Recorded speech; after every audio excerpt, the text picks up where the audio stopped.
Asbestos is a catch-all term for a variety of different minerals which have a wide range of uses. The word asbestos is derived from Greek words meaning not extinguishable. Asbestos is extremely resistant to fire and heat. All forms of asbestos are fibrous, meaning that asbestos strands can be extracted from the rock and woven and spun much like cotton or other conventional fabrics.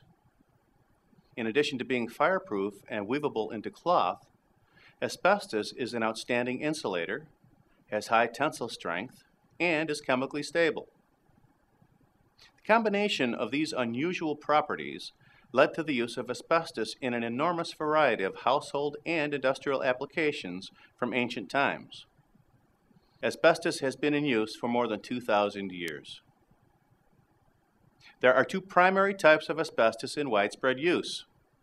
Serpentine asbestos has snake-like structures with wavy fibers, and amphibole asbestos is characterized by crystalline needle-like fibers.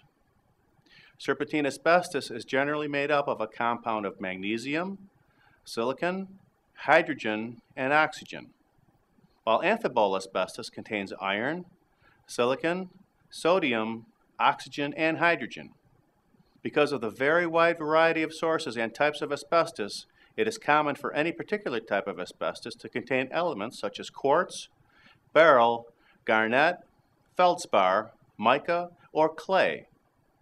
In the ancient world, asbestos was considered a nearly magical material, a cloth that would not burn, or a lamp wick which was never entirely consumed. The earliest recorded use of asbestos came to us from the ancient Greeks. Asbestos wicks were used to light the temples, and funeral clothes for departed kings were woven from asbestos fibers, ensuring that when the ruler was cremated, the ashes of his body would not be mingled with the ashes of the wood used for the pyre. The Greeks even wove asbestos fibers into napkins, a practice later adapted by the Romans, who were said to clean the cloths by tossing them into a fire. The food or stains would burn off, leaving the cloth unsullied. For this reason, the Romans called asbestos amiantus, Latin for unspoiled or unpolluted. However, as the use of asbestos cloth spread in the classical era, the ancients also began to notice that there were negative health effects associated with this magical substance. Slaves who were forced to extract the fibers from asbestos-bearing rock and weave the asbestos cloths commonly developed diseases of the lungs. Possibly because of this, the use of asbestos declined in later centuries, and by the Middle Ages the substance was no longer in widespread use, although there were some exceptions. Some historians report that Charlemagne had an asbestos tablecloth for use at state banquets, and it is known that Marco Polo returned from China with reports of items made from asbestos fiber. Asbestos enjoyed renewed prosperity with the coming of the Industrial Revolution, which spurred an insatiable demand for insulation for the boilers, turbines, steam pipes, and other high-temperature machinery of the factory age.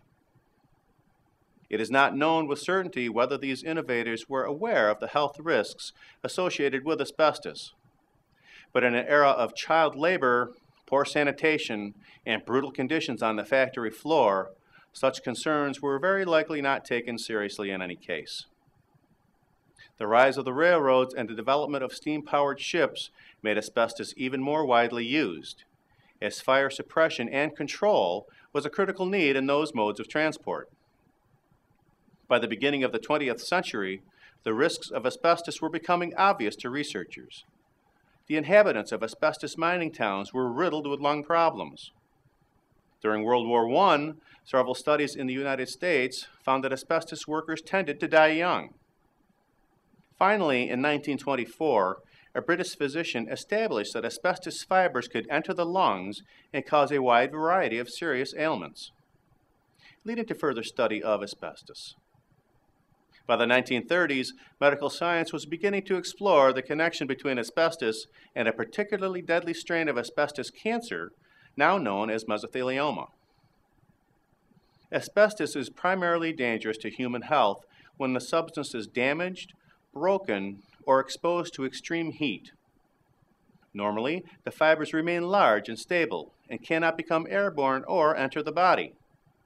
However, a peculiarity in the structure of asbestos fibers means that when stressed or damaged, they have a strong tendency to fracture into many much smaller fibers. These fibers, in turn, can split until one large fiber is eventually the source of hundreds or even thousands of tiny fibers. These fibers are so small and so insidious that they can easily become airborne and breathed into the lungs of people nearby.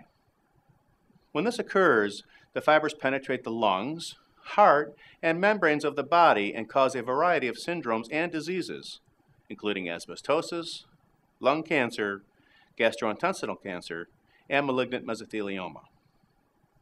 Despite these health risks, asbestos continued in wide use throughout the 20th century, until growing public awareness of the danger and anger at the asbestos industry for concealing the risks prompted a political outcry and led to regulatory action.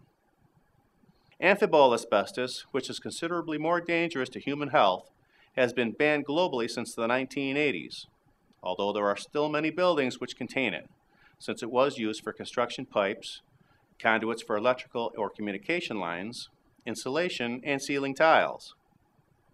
Serpentine asbestos, particularly a form known as crystal tile, is in wider use and is still permitted for some uses in the United States.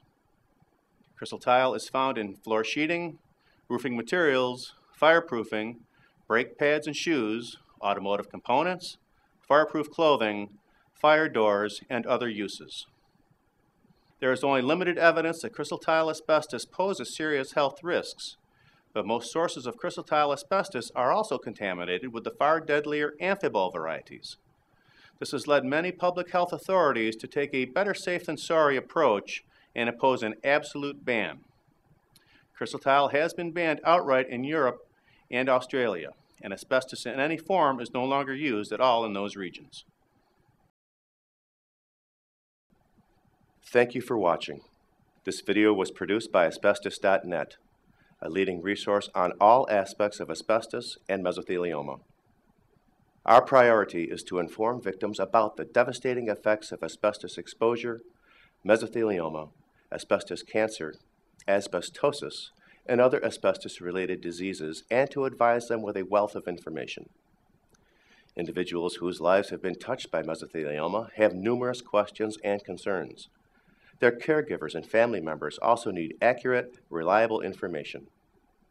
If you or a loved one have been diagnosed with mesothelioma or asbestos cancer and need more information, we invite you to visit and explore the thousands of pages of oncologist-reviewed material on Asbestos.net, to call our convenient toll-free number shown below and speak with a mesothelioma specialist, or to use the simple contact form found at Asbestos.net to request a free copy of our informative books, custom inserts, and DVD. Asbestos.net. Information and help for patients and families.